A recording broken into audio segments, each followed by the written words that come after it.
Hello everyone. आज हम BSc third semester chemistry के क्वेश्चन सॉल्व करेंगे और ये जो क्वेश्चंस हैं आपके प्रीवियस ईयर में आए हुए हैं, तो एग्ज़ाम पॉइंट ऑफ व्यू से ये क्वेश्चंस आपके लिए बहुत इंपॉर्टेंट होंगे। तो वन बाय वन हम इन क्वेश्चंस को सॉल्व करेंगे और इनके सॉल्यूशंस भी देखेंगे। ओके, तो आप ये क्वेश्चन ज़रूर सॉल्व करिए क्योंकि ये प्रीवियस ईयर में आए हुए हैं, इस वजह से ये फिर से आने की पॉसिबिलिटी है इनकी, तो इस वजह से आप इन क्वेश्चंस को प्रैक्टिस कर सकते हैं। चलिए तो हम स्टार्ट करते हैं। पहला क्वेश्चन पूछ रहा है, which one of the following behaves as a flexidentate ligands. तो इनमें से कौन सा फ्लेक्सीडेंटेड लिगेंड की तरह काम करेगा। फ्लेक्सीडेंटेड का मतलब होता है, यहाँ पे ये जो शब्द है फ्लेक्सीडेंटेट, फ्लेक्सी का मतलब है फ्लेक्सिबिलिटी और डेंटेट का मतलब डेंटिसिटी। डेंटिसिटी का मतलब होता है कोई लिगेंड कितने कोऑर्डिनेशन बॉन्ड फॉर्म कर सकता है। ओके तो यहाँ पर देखिए, ये आपका नाइट्रेट है, आपका ये साइनो है, ये एथायोसाइनो है, ये हाइड्रोक्सो है, इस तरीके से ये सारे लिगेंड हैं आपके। अब ये जो लिगेंड्स हैं आपके, इसमें NO3 ही ऐसा है जो कि आपका N की तरफ से भी कोऑर्डिनेशन बॉन्डिंग कर सकता है और O की तरफ से भी कोऑर्डिनेशन बॉन्डिंग कर सकता है ना। ONO भी लिखते हैं हम और NO3 भी लिखते हैं। तो ये जो ऑप्शन है आपका करेक्ट होगा, बाकी के आपके ऑप्शंस इनकरेक्ट होंगे। ठीक है, तो ये फ्लेक्सीडेंटेड आप पढ़ सकते हैं। इनमें कुछ लिगेंड्स हैं जो फ्लेक्सीडेंटेड की तरह काम करते हैं, जिनमें से एक NO3 भी है। नेक्स्ट क्वेश्चन पे आते हैं, which of the complex ion is octahedral. इनमें से कौन सा कॉम्प्लेक्स जो है वो आपका ऑक्टाहेड्रल है। तो ऑक्टाहेड्रल हम कोऑर्डिनेशन नंबर 6 से पहचानते हैं, यानी कि आपके 6 लिगेंड एक बार में होने चाहिए ताकि आपका कोऑर्डिनेशन नंबर 6 आए। लेकिन आप यहाँ पे देख पा रहे होंगे कि इन ऑप्शंस में यहाँ पे 3 दे रखा है, 4 दे रखा है, यहाँ पे 2 और 2 4 और यहाँ पे भी 3 दे रखा है। लेकिन इसमें क्या है, आपको डायरेक्ट नहीं दिया हुआ 6, लेकिन आप ये देख सकते हैं कि कौन सा लिगेंड कितने बॉन्ड बना रहा है। अब हम बात करें ये C2O4, ये आपका ऑक्जेलेट लिगेंड है, ऑक्जेलेटो जिसे बोलते हैं। तो ये जो है आपका एक बार में 2 कोऑर्डिनेशन बॉन्ड बनाता है, यानी कि इसकी डेंसिटी 2 होती है। इसीलिए यहाँ पर एक जो आपका ऑक्जेलेट है वो 2 बनाएगा, तो यानी 3 कितने बनाएंगे, 6। तो इसी वाले कॉम्प्लेक्स में आपका कोऑर्डिनेशन नंबर 6 आएगा, इसी वजह से ये वाला आपका ऑक्टाहेड्रल कॉम्प्लेक्स होगा। बाकी के आप देख लीजिए, इनमें कहीं पे भी कोऑर्डिनेशन नंबर 6 नहीं आएगा। ओके, नेक्स्ट क्वेश्चन की तरफ बढ़ते हैं। यहाँ पे पूछा है, magnitude of the crystal field splitting delta T in tetrahedral complex is smaller and decreased bye. यहाँ पे डेल्टा टी की जो वैल्यू है, यानी डेल्टा टी क्या है, क्रिस्टल फील्ड स्प्लिटिंग, इसकी वैल्यू डिक्रीज करती है, ये हमें पता है ऑक्टाहेड्रल से, लेकिन कितने से डिक्रीज करती है वो दे रखा है, 4/9, 2/3 या 5/3। तो इसके लिए एक फॉर्मूला होता है, ये delta T equals to 4/9 delta OH, यानी कि splitting of tetrahedral is 4/9 times of delta octahedral, यानी स्प्लिटिंग ऑफ ऑक्टाहेड्रल। तो ये फॉर्मूला आप डायरेक्ट याद रख सकते हैं, और यहाँ पर जो ये दे रखा है 4/9, इतने से ही ये आपकी डेल्टा टी स्प्लिटिंग जो है वो डिक्रीज करेगी। ओके, नेक्स्ट क्वेश्चन की तरफ आते हैं। नेक्स्ट क्वेश्चन है आपका, the half life of certain reaction is halved. Half life जो किसी रिएक्शन की है वो हाफ हो चुकी है इनिशियल कंसंट्रेशन से रिएक्टेंट के, है ना। तो इनिशियल कंसंट्रेशन रिएक्टेंट का डबल हो चुका है, तो जो रिएक्शन होगी वो क्या होगी। तो देखिए, इसमें आप एक फॉर्मूला लगा सकते हैं, आपका जो हाफ लाइफ के लिए फॉर्मूला। पहले तो क्वेश्चन समझें कि हाफ लाइफ किसी रिएक्शन की हाफ कर दी है, यानी जो भी हाफ लाइफ थी उसकी भी हाफ कर दी है, तो इनिशियल कंसंट्रेशन जो रिएक्टेंट की है वो डबल हो गई है। तो ये जो रिएक्शन है किस ऑर्डर की रिएक्शन होगी, तो इसे सॉल्व करने के लिए आप एक फॉर्मूला यूज़ करेंगे। फॉर्मूला है आपका T½ is equal to 1/a⁻n-1। ये आपका हाफ लाइफ निकालने का फॉर्मूला होता है। मतलब हाफ लाइफ को आपको देखना होता है कि वो ये इनिशियल कंसंट्रेशन, ये आपका A जो है वो आपका है इनिशियल कंसंट्रेशन। इनिशियल कंसंट्रेशन पर किस तरीके से आपकी हाफ लाइफ जो है डिपेंड करती है। तो अब देखिए, आपको इस वाले जो क्वेश्चन है इसमें आपको सारे ऑर्डर्स लगा के देखने पड़ेंगे, तभी आप बता पाएंगे कि ये किस तरीके से ये वैल्यू आएगी। तो अब देखिए यहाँ पर जो n की वैल्यू है वो आप 0 1 2 3 लगा सकते हैं, वही उसके ऑर्डर्स होते हैं। तो t हाफ उस पर किस तरीके से आएगी, तो इसे कैलकुलेट करने के लिए आप कर सकते हैं। देखिए इसमें यहाँ पे डायरेक्ट वैल्यू लगाइए। अब जैसे अगर हम n की वैल्यू लगाते हैं 1, n इक्वल्स टू 1 लगाते हैं, तो यहाँ पे 1 - 1 हो जाएगा, यानी 1/e की पावर 0 हो जाएगा। तो यहाँ से जो t हाफ है वो आ जाएगी डायरेक्टली प्रोपोर्शनल टू 1। ये 0 a की पावर 0 का मतलब 1 ही होता है, तो 1/1 1 ही होगा। तो यानी फर्स्ट ऑर्डर के केस में आपकी इनिशियल कंसंट्रेशन हाफ लाइफ पर डिपेंड करती ही नहीं है ना। ऐसे ही आप अब सेकेंड ऑर्डर के लिए लगा के देख सकते हैं। t हाफ 1/a की पावर 2 - 1, तो यहाँ पे आ जाएगा 1/a की पावर 1। तो t हाफ जो है इन्वर्सली प्रोपोर्शनल आता है आपका इनिशियल कंसंट्रेशन के। ठीक है, अब ये क्वेश्चन जो कह रहे हैं उसको समझिए दोबारा, कि ये जो हाफ लाइफ है किसी रिएक्शन की हाफ कर दी जाए। ठीक है, ये हाफ कर दी, तो अब ये जो हाफ करी तो 1/a पर क्या फ़र्क पड़ा, कंसंट्रेशन पे क्या फ़र्क पड़ा, यहाँ पे कंसंट्रेशन भी आपकी 1/2 हो गई है ना। तो यहाँ पर अगर आप इसको इसके साथ कंपेयर करें तो आपकी जो कंसंट्रेशन है रिएक्टेंट की वो भी आपकी डबल हो गई, इसका मतलब है ना। तो ये ऐसा किस केस में पॉसिबल है, जब हम n की वैल्यू 2 लगा रहे हैं, यानी हम सेकेंड ऑर्डर ले रहे हैं, तभी ये वाली बात आपकी पॉसिबल आ रही है। ठीक है, तो इसकी वजह से आपका, आप जब इसे कंपेयर करेंगे तो आपका आएगा कि ये आपका सेकेंड ऑर्डर के लिए ही पॉसिबल है और किसी ऑर्डर में ये आपका पॉसिबल होगा नहीं। ठीक है, तो इस वाले क्वेश्चन को इस तरीके से आप निकालने का, और भी तरीके हैं लेकिन ये जो तरीका है इसमें आप क्या है कंफ्यूज नहीं होंगे। ठीक है, तो यहाँ पे आपने 1/2 करी, यानी कि अगर आप इस तरीके से दिखाएं इसे, t half equals to 2 × 1/a, है ना, यही तो मतलब है। तो यानी आपने जस्ट डबल कर दी इनिशियल कंसंट्रेशन की, तब आपका t हाफ क्या हुआ आपका, जब आधा हुआ तो। ठीक है, तो इस तरीके से आप ये क्वेश्चन सॉल्व कर सकते हैं। नेक्स्ट क्वेश्चन की तरफ बढ़ते हैं। नेक्स्ट क्वेश्चन है हमारा the 5th question, the molecularity of the following elementary reaction. अब मॉलिक्यूलरिटी क्या होती है, किसी भी रिएक्शन में जो आपके लेफ्ट हैंड साइड पे होते हैं वो रिएक्टेंट्स होते हैं, जो राइट हैंड साइड पे होते हैं वो प्रोडक्ट होते हैं। तो आपका जो रिएक्टेंट है उसका कितना नंबर है वही उसकी मॉलिक्यूलरिटी होती है। तो यहाँ पे आपको कितने मॉलिक्यूल्स दिखाई दे रहे हैं, यहाँ पे आपको सिर्फ एक ही दिख रहा है, इसका मतलब इसकी मॉलिक्यूलरिटी 1 हो गई। तो इसीलिए आंसर क्या है इसका 1।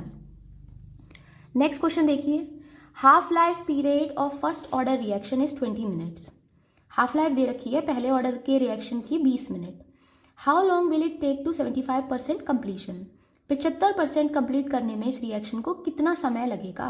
तो आपको समय कैलकुलेट करना है और उसके लिए आपका हाफ लाइफ का एक फॉर्मूला होता है, उसमें आप पुट करके इसको कैलकुलेट करेंगे। तो यहाँ पे कैलकुलेशन है, कैलकुलेशन हम देख लेते हैं। तो हमारा क्वेश्चन नंबर था ये 6th है ना। तो देखिए 6th का मैंने सॉल्यूशन पहले से किया हुआ है, तो यहाँ पे आप देखते चलिए। देखिए यहाँ पे जो t हाफ है जो फर्स्ट ऑर्डर के लिए होता है वो 0.693/k होता है। यहाँ पे k क्या है, रेट कांस्टेंट। तो आपको k निकालना है क्योंकि t हाफ दे रखा है। क्या दे रखा है वो भी देख लेते हैं। यहाँ पे आपको क्या दे रखा है और क्या निकालना है। तो आपका t हाफ दे रखा है 20 मिनट्स। तो आप यहाँ से इस फॉर्मूले में रख करके 0.693/20 k की वैल्यू कैलकुलेट कर लेंगे। ये हमने वैल्यू कैलकुलेट कर ली। अब हम क्या कर रहे हैं, इसको सॉल्व नहीं कर रहे हैं, यहाँ पे इसको डायरेक्ट रखेंगे ऐसे ही, ताकि ये कुछ वैल्यूज़ कैंसिल आउट हो जाए। ठीक है, ये तरीका अच्छा होता है। इसमें क्या होता है, आपको ज़्यादा सॉल्यूशन नहीं करना होता। तो आप इसको डायरेक्ट रखें, अगर आप डिवाइड भी कर देंगे तो ये वैल्यू पॉइंट्स में चली जाएगी, तो उससे कोई फ़र्क पड़ेगा नहीं। लेकिन शायद इस तरीके से आप क्या करें तो ये कैंसिल आउट हो जाए। ओके, तो यहाँ से t की वैल्यू देखिए कैसे निकालते हैं आप। टाइम, ये फॉर्मूला होता है 2.303/k log a/e-x। ये आपने फर्स्ट ऑर्डर के लिए पढ़ा होगा। ये फॉर्मूला पता होना चाहिए, तभी आप इस क्वेश्चन को सॉल्व कर सकते हैं, और ये बहुत इंपॉर्टेंट फॉर्मूला है। इसके जैसे आपके पिछले ईयर के पेपर में 2-3 क्वेश्चन आए थे, इसकी वजह से ये फॉर्मूला काफ़ी इंपॉर्टेंट हो जाता है। वैसे भी फर्स्ट ऑर्डर रिएक्शन हमारे लिए वैसे भी इंपॉर्टेंट है।